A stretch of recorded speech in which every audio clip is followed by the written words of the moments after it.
Mr. Chairman? Yeah, I would turn to our council for guidance and advice. I'd like for us, We're gonna put it on you, Brian. I'd like for our, That one right there. I'd like for our board and our system to be recognized as an honest truth teller about the system, just on the facts. And I would ask whether or not the duty of loyalty comes into play. And whether or not our obligation and commitment is not only to the current retirees, but to future retirees as well. And if the answers that we receive are ones that I think we would receive, then I think it would guide our action.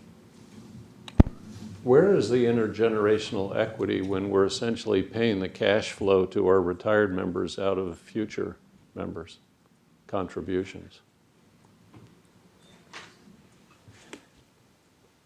Any thoughts on that? One of the things you have to, in this system, you have to take into account is that at least in theory, it lasts forever. Right? And if you're going to block it into this group gets this and this group's got that, now you really have intergenerational conflicts. We are assuming that it lasts in perpetuity. So you need to figure out a way to balance the entire system out and the benefits that you get to a group at any one time. The answer is that that group is also going to benefit from the ones that come still later, at least in theory, because you've got a single perpetual system on that. I do think that that's a really interesting question, and and you may want to, as a philosophical matter, somebody may want to construct a system that does that, but it would also significantly disadvantage those who are in the system now because they would have to play catch up because we hadn't built the system that way, and so we would have to come up with a whole bunch more money to meet that requirement now.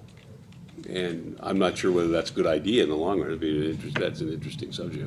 My suspicion is it's not a very good idea, but especially if you believe in a society that grows. But some of these others are clearly the uncertainty created by the other provisions in terms of revenue flows is clearly detrimental to the system, and we have a fiduciary responsibility to point that out. We can't campaign. That's true, but we can and should provide lots of information about the potential risks to the system. Impact of that. Ms. Ortega has a comment.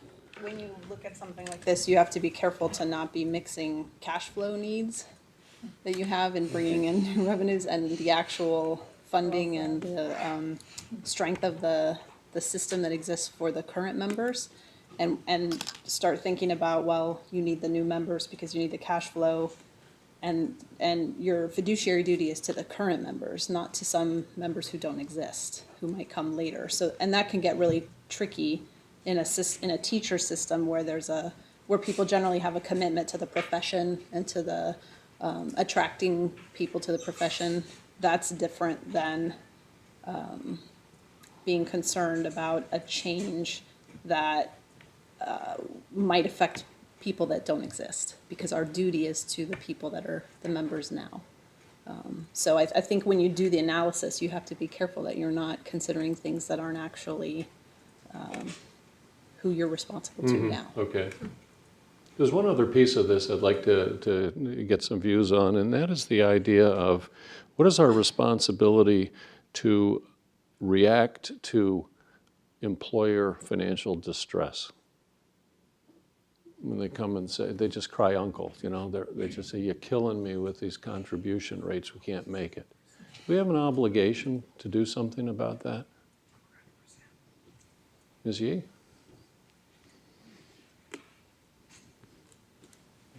"50 school districts come to us and say, you're busting us. We need relief." I like how you did that. That's a good one, Ari. I think we take the concerns seriously, but I'd also want to We need take a relief. look at, I mean, we're not responsible for the governance of them directly, and I want to see what other factors may be in play. But certainly not turn our back to it. Any other? Harry, you're We're worried gonna, here. we're gonna kind of wrap it up a little bit because I really like this, where we're going. I'm looking at time. and you're busting us, we need some relief. You know how many times you know how many times the chief financial officer came to me? as I the wasn't trying to president of put the words union in your mouth. and said, Mr. Keeley, you're busting us, we need relief, we can't do this anymore, you're taking everything we have, we need help.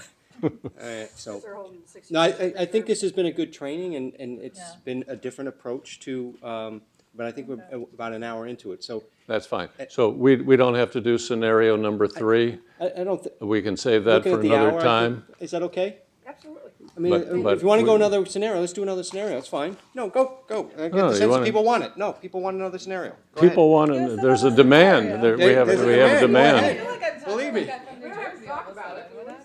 All right, okay, well, so scenario number 3. Go ahead. Scenario number 3.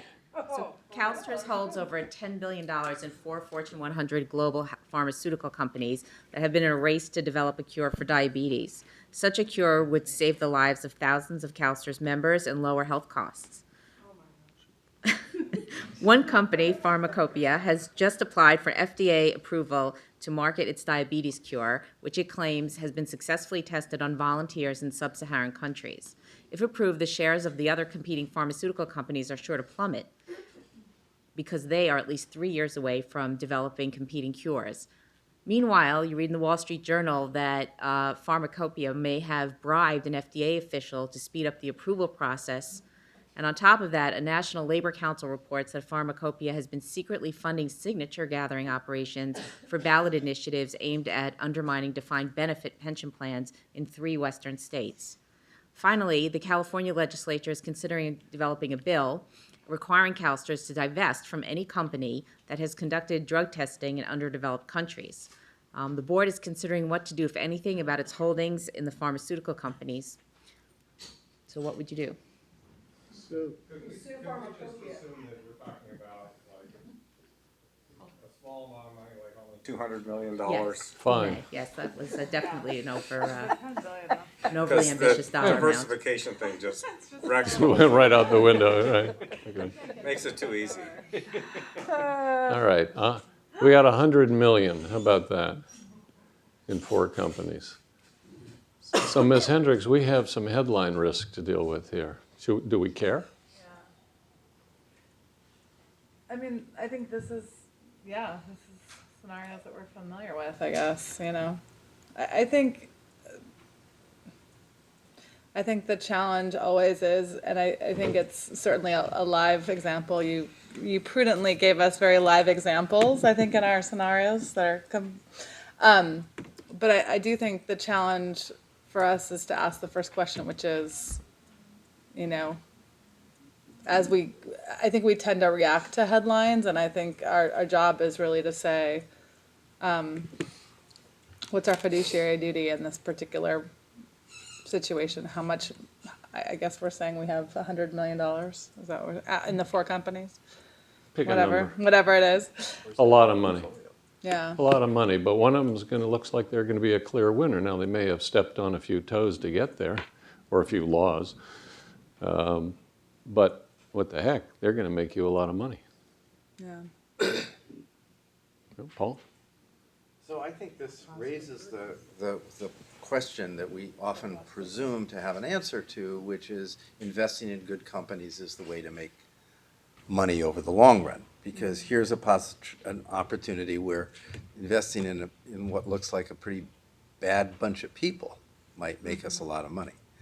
And so I think, you know, this is exactly, We don't know it I until think, after, though. well, I think this is exactly what, you know, the question that we're trying to understand in the conversation we had this morning is what is that relationship? Because if we just look at the standpoint of what's our fiduciary duty to earn the best return, we should be all in with this company. But if we start applying our 21 risk factors, we should be out. So I don't think there's an easy answer, because I think this is the heart of this debate that we've got. And this is probably not an unreal example, because there are a lot of bad companies that make a lot of money. Well, in this example, we're already in, and then and I think that's a lot of scenarios we deal with is we make investments and then things hit the fan, you know, that's the scenario we often deal with instead of, It's interesting, though, that it says that have successfully tested on volunteers in sub-Saharan countries, because I can only imagine how people get to volunteer in these kind of countries, you know what I mean? So, Yeah. even the language itself and how it's presented, what they were given. maybe. But this is the thing, I'm sorry. So one of the big issues we have here is we're very committed to index investing. And all of a sudden, we're saying, oh, we're gonna dip, and presumably, the efficient market theory says, the market's already adjusting for all these factors in its valuation. And we say, let's pull this out, which, for a lot of reasons, we all would like to. We distort the index, and we vary from the efficient market theory. So you're a fiduciary counsel, talk to us about that. Yeah, tell us what to do. Well, I see my time is just about up. But this is the whole point of this, is this engagement is that, and Paul's right, and you're all right. I mean, you're right to ask that question. These are tough questions. These are tough situations. There's no clear path to the answer, and you have to grapple with them collectively and use your judgment on that and get more information. I mean, in all of these scenarios, one of the reactions is, and I think Paul was talking about it for scenario one, which is, I need to know more about this bond issue.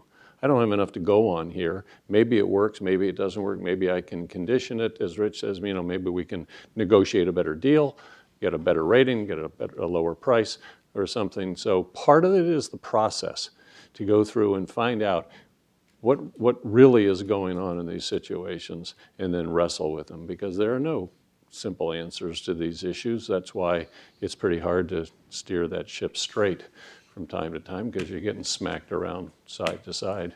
And I'm busting you here, Mr. Chairman, so we're done.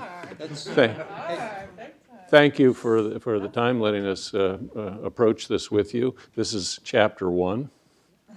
We hope to have more chapters as we go forward with the real life issues, not hypothetical scenarios. Thanks Thanks very much. to both of you. Nice And to Harvey, see you. when Sharon and I met with you, when the vice chair and I met with you, you promised that the fiduciary training would be different in nature.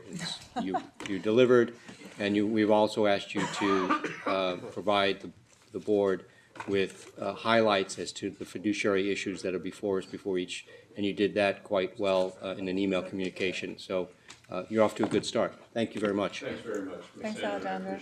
Thank you very much. Thank you. I'm glad they were hypothetical too. I mean, just pure Yes. hypothetical. Cute. Go ahead. Irene, you want to just, Ray, and let me pull, me see if I can do I this. just wanted to mention that I thought the memo that Harvey sent, the email, was really helpful. It was a really good way to actually apply the fiduciary issues to the agenda items and make it very concrete. And I think that that almost is a training each board meeting in and of itself. So I thought that was really helpful and really great new feature. When Sharon and I met with Harvey, I think it was Sharon's suggestion that we have him do that, so. Yeah, it's great. Yeah, I very liked it a good. lot. Thank you. It's good to get that feedback. Okay, which brings us to our next item. I think we're ready. Jack, our CEO, Mr. Enos, we have some special guests in the room, our special employees. Did you guys put up my slides back there? Why don't, I think the gentleman to your left should also join the group and step away from where he's currently seated. That would be you, Mr. Bartow. That's you, Mr. Bartow. That's you. I think we put this brochure in front of you. I'm not sure if we did or didn't. And Nora, this is new for you, so I'm going to take a minute and explain what it is. We have an employee recognition program here that we spent some time developing several years back. And it's been, it has a number of levels to it where we recognize employees. We actually won a national award for the best recognition program in the country among private and public sector businesses. So we've tried to put a lot of effort into getting the organization to embrace it. When you're an employee here, you can log onto your computer and you can give recognition to staff instantly through the internet, through a variety of tools. We send balloons for certain types of recognitions. We send awards for certain type of recognitions. We have e-cards, etc. And then At the end of the year, we have a nomination process for what we call the virtuosos, and it's called the Virtuoso Award Program. And these are really the employees who deliver superior, sustained performance, who go way well beyond what's needed and really deliver and exemplify the values of the organization. So throughout the year, we celebrate these individuals. There's no magic number that are nominated. Each year, it's a different number. As you can see, we take a glorious photo of each of them, and it's displayed on each floor. And then throughout the year, those photos are rotated among the floor. So we all get to appreciate the work each of these employees has done for us. And so I'm going to introduce each of them to you. I think I have them in alphabetical order, actually. And just mention kind of briefly, because I love to mention what each of them does, because I think you'll find the vast differences of where they are in the organization and what they're working on, as I kind of mention each of the 9 individuals that are been awarded this year. And we just had a ceremony just a couple weeks back for them in the organization. So first we have Oscar, and Oscar's actually not here today, right? I don't believe? No. And Oscar is, it works in our Defined Contribution Solutions programs, also known as Pension 2. And he's responsible for researching, interpreting, and explaining complex issues as they relate to our financial investments and retirement planning. All right? And then we have Aaron. Aaron, where are you? Stand up. You got to stand up. You can't be sitting in your chair. Stay standing up, Aaron. Aaron works in financial services. He's an accounting administrator for us. He's our receivable and collection manager. He oversees mandatory excess on earnings and employer receivables and receivable project activities. So he's deep on the money for us. Next, we have none other than the man who oversees all things legal, Brian Bartow, our general counsel. And then you know Brian well. And not only does he oversee the strictly legal issues, but community property, information security office, and he works obviously closely with you. That's the real Brian. All right. Next, we have Jenna Fong. Jenna, where are you? Please stand up. Thank you, Jenna. Jenna also works in financial services. She is a senior refunds analyst for us. She's responsible for analyzing and responding to sensitive, complex inquiries related to our member refunds. So all things money again. Next, we have Christy Frenzel. Christy, in the back there. And Christy works in our communications department. She performs the more difficult professional and technical planning, writing, editing, and project management tasks associated with all of our publications here at CalSTRS. All right. Next, we have Kei Hirabayashi.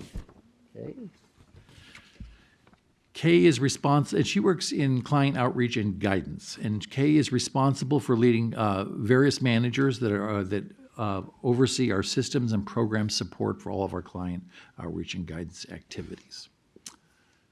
Next, we have Ellen Maurizia. Ellen, there you are.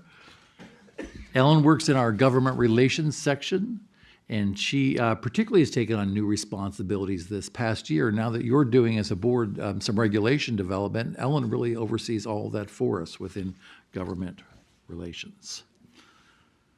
Dean Ogden, here's a person we all rely on. Dean. Dean is the manager of the service desk for IT, managing hundreds and hundreds of calls for us. So he is responsible for ensuring timely responses and delivery of IT support to the entire organization. And finally, Gino Vincente. Gino?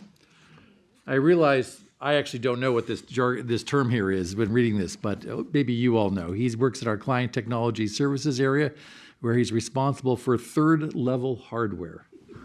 What is that? Tell us right now. What? That's what third level means? Okay, third-level hardware and software support. All right. So if we could. That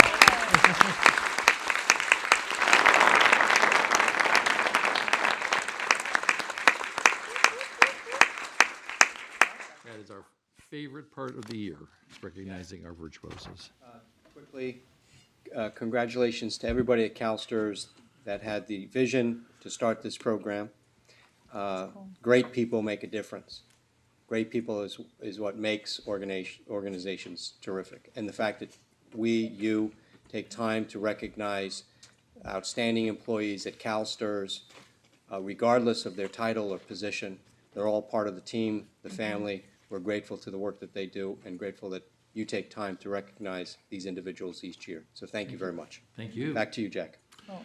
And I was going to mention John, just. John, hold on, John, Mr. Chung has a comment. Yeah, I just wanted to say bravo to the honorees and to all the CalSTRS staff, right?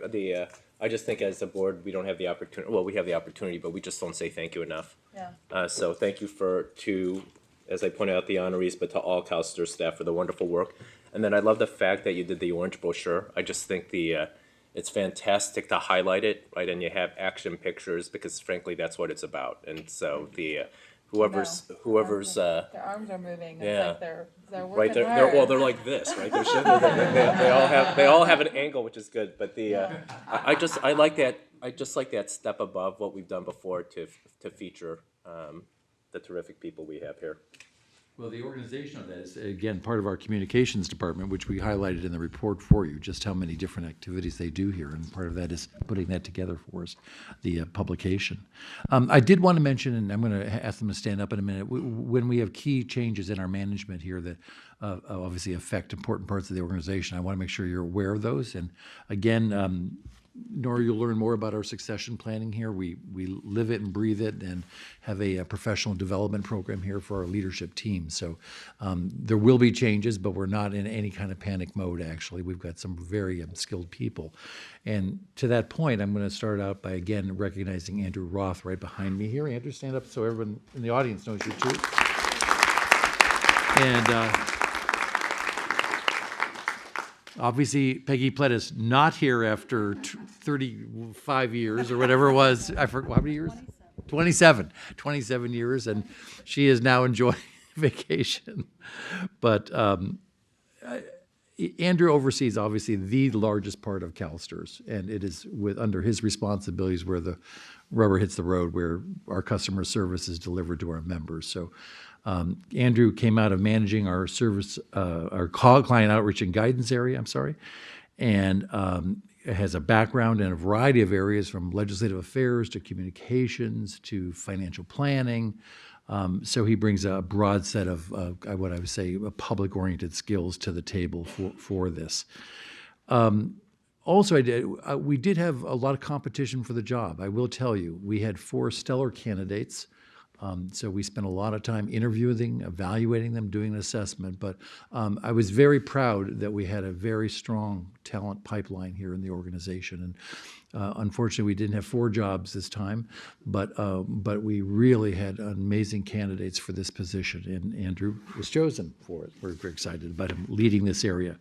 So he'll be stepping back a little bit. He's got some serious thinking to do, because although we're going to continue to drive forward with you the technology implementation of the Pension Solution Project, we're not going to do this right if we don't look at the organizational structure and how it supports changes in work processes from that technology. So it's not just about putting a new computer in here or a computer system. It's really changing potentially how we organize the structure of our services. So it's time to start thinking about that, and that'll be on his plate as we start going forward now with the project itself. Which takes me to the second person that you're going to get to know and love over time, who just started work a few days ago, and that's Randy Doyle. Randy, do you mind stepping? Randy is the project manager for the Pension Solution Project. So,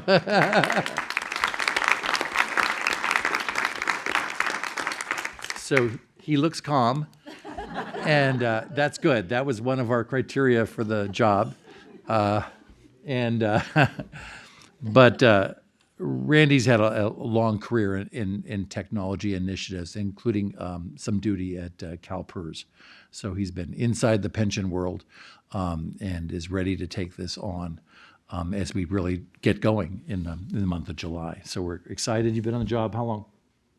4 days. 4 days. Look at him. He looks, I think he's still okay. And, Cassandra's roots obviously here were in human resources, and I think she is what really made the difference. Her bringing our skills together and having not just making sure we get paid on time and all those little things you do in personnel transactions, but to make sure we're really selecting the right people, retaining the right people, and developing the right people in the organization.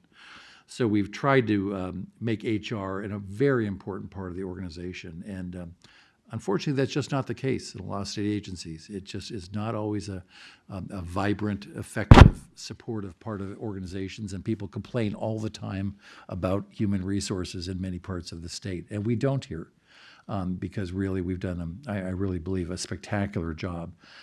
We have a new leader for the area, Melissa Norsha. Melissa, and if you stand up for me, please.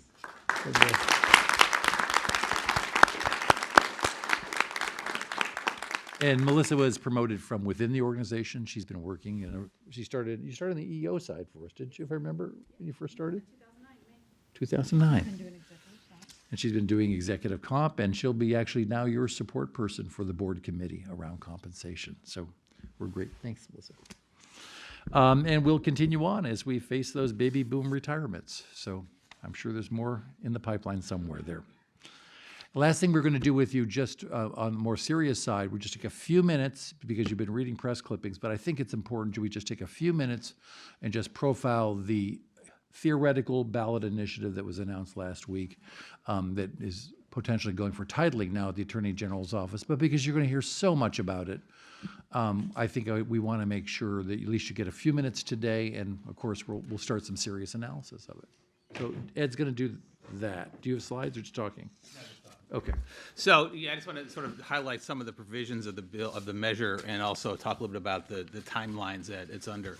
So the most significant one, obviously, is under the measure, if it's approved, that basically future public employees, which are people who are hired on or after January 1, 2019, would not be able to be in a defined benefit plan unless the voters of the jurisdiction of that government approved enrollment in such a plan for new employees. And this provision applies even if you change jobs from one employer to another. So if you were a teacher, say, at one school district before 2019, and then you moved to another district on 2019 or afterwards, under this measure, what the measure says is that you would not be in a defined benefit plan for that second employer unless the voters of that jurisdiction approved such a DB plan. Now, the one thing I want to make sure that people do understand is, in a lot of the press reports, it makes a characterization that it would not be in a DB plan and you would be in a 401k plan. In fact, the initiative says absolutely nothing about being in any kind of retirement plan. It doesn't say you would be in a 401k. So in theory, the public employees may be in no retirement plan. Now, under federal law, if you're not in a retirement plan, you have to be in Social Security. So since our teachers are not in Social Security, the end result of all that, if there was no qualified retirement plan provided as an alternative to the defined benefit program, then they would have to be in Social Security. So that would be obviously a very significant change from what happens now. A second provision requires that the government employer pay no more than 1/2 the total cost, including the unfunded liability for retirement benefits for new employees. Again, unless the voters of that jurisdiction approve paying that higher amount. So that's different from the way it works now for new employees, where for new CalSTRS DB members, the CalSTRS members pay at least half the normal cost. This would say that they would pay at least half the total cost, including any unfunded liability that's created for those employees, unless the voters approve taking on a larger burden. And then the third most significant provision is that the government employees or government employers could not enhance the pension benefits of any employee in a defined benefit plan unless the voters approved those enhancements. So, the end result of all this is that, the voters would have much more say in the availability and structure of a defined benefit plan. And the defined benefit plan in the initiative is defined as something that provides lifetime benefits to retirees and survivors based on a formula using factors such as age, length of service, and final compensation, which is what our DB program certainly reflects that. It specifically says it is not meant to limit our disability benefits or survivor benefits. And also, it isn't meant to be interpreted to reduce the retirement benefits for service already performed. So, this is obviously have a pretty substantial impact on CalSTRS to the extent that voters didn't approve having people be in defined benefit programs. So we'll be taking a close look at that. In terms of where it is in the process, it was just submitted to the Attorney General's office last week. There's a public comment period of 30 days that it's now into, so people can sort of send their comments to the Attorney General, which, the proponents could, in response to that, amend the initiative. The Legislative Analyst Office has until July, to the end of July, pretty much, working with the Department of Finance to do a fiscal analysis of the measure that would then go to the Attorney General, and then the Attorney General would submit a title and summary in like the first third of August. At that point, the proponents could then collect signatures, and they'd have until early February to submit those signatures to the counties, and then they'd have to be validated. And then the idea is if it qualifies, which I believe is about 585,000 signatures is what's required as a constitutional amendment. If it qualifies, then it would be on the November 9, 2016 ballot. So be happy to answer whatever questions you might have in terms of what we know about it so far, but that's sort of the high-level summary of what's going on with it. If it talks about what voters mean in terms of, I think if you're talking about a city's benefits, then it would be clearly a city-wide vote. But so in the circumstance of the teacher's retirement system, would it contemplate a statewide vote to? Well, it's a little unclear now because it refers to a government employer, and it does say it means the state, but in other instances it refers to the government employer of who hired. Basically, it makes a reference to people who hire them, which I would presume means, it's obviously something that we'd have to look at from the legal aspect of all this, is that it would be the school district. So it would be the voters of that school district. Now, we've got 1,800 employers, so we'd have 1,800 different votes. Some of them would say yes, some of them might say yes, and probably many of them would say no. But that's, I think, what we're up against. But the state's an employer, but I think it would apply, but I believe it's meant to apply to the actual entity that's within their bailiwick. Just imagine the complexity of that. Yeah. It'll be case study number 4 for you. That's right. And what would happen to, teachers, educators fleeing districts, just fleeing, and what it would do. Anyway, we don't need to go there. Well, but the other thing is, on the flip side is that it also would probably, to the extent that you could actually take out existing teachers and say they wouldn't be in a DB program if they changed, they'd probably be more inclined to stay put. I think the authors should just ask the public how well they've done preparing for their own retirement. Now we're going to give them the authority to vote on the retirement security of other people, how they've done managing their own retirement planning. Mr. Zeiger. Well, I editorialized. my question was the same, or along the same lines. Although we are not, the state is not the employer for teachers, the state is the guarantor of the plan, right? It is a statewide pension plan, and so you're saying it's not clear. Is a statewide vote? Is it an 1,800 district vote? What it clearly says it's the voters of that jurisdiction, and then it defines a new government employee means an employee hired by a government employer, and so it seems to me. Again, it's a legal issue that I'm sure Brian and Harvey can sort of weigh in on. The school district hires the employee, not the state. Right. So it would suggest that we're going to have 1,700 potential votes. From the point of view of the system, of the STRS system, we would be presumably left, and even if a local group, let's say the LAUSD votes to have a pension plan, does it have to be ours? I mean, you suddenly could be left without any new teachers paying into the system, which puts a burden on whom to pay off the old debt. Right. We're going back to the other scenario. It's just like. Yeah, I would presume. The issue about whether or not an individual and whether this provides the authority for an individual school district to offer their own divide, it doesn't say anything about that. I would presume that the legislature could say whoever votes to offer the DB plan, this is the DB plan, which is presumably CalSTRS, but at the very least, there's going to be, I would expect to be a substantial reduction in the number of future members of CalSTRS. Have its hands full with its own employees, with the state's employees. and what their plan's gonna be like. This hasn't even qualified yet, and it's such an early, it's an early stages, so I'm gonna remind myself where this is in the process, and at the same time, trust that staff and others will monitor this for us as we move forward. So, having said that, I wanna hear from Mr. Rosensteel, I think members of the public, and then we'll move on from this item.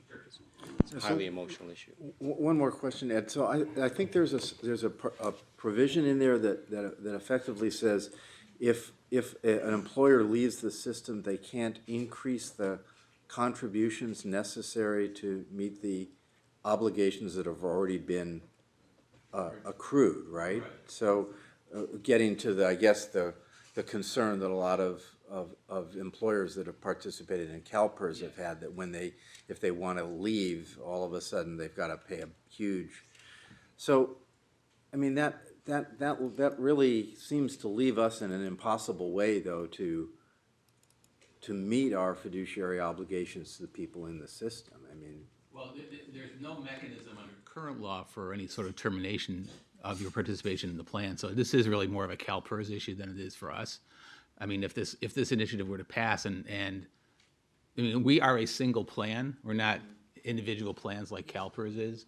So you wouldn't be terminating the plan. They might be terminating a district may be not having future employees in the plan, but I'm not sure that would necessarily, that situation would be applicable to that provision. This is really meant to situations like where Stockton was considering getting out of CalPERS, and they're being. But so if we had if we had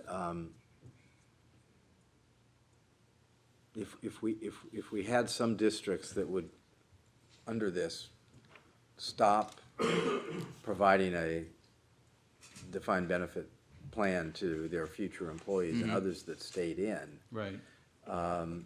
Wouldn't you ultimately have to be shifting the cost of meeting the obligation, the remaining obligations of the teachers in the school districts that have left to the other school districts?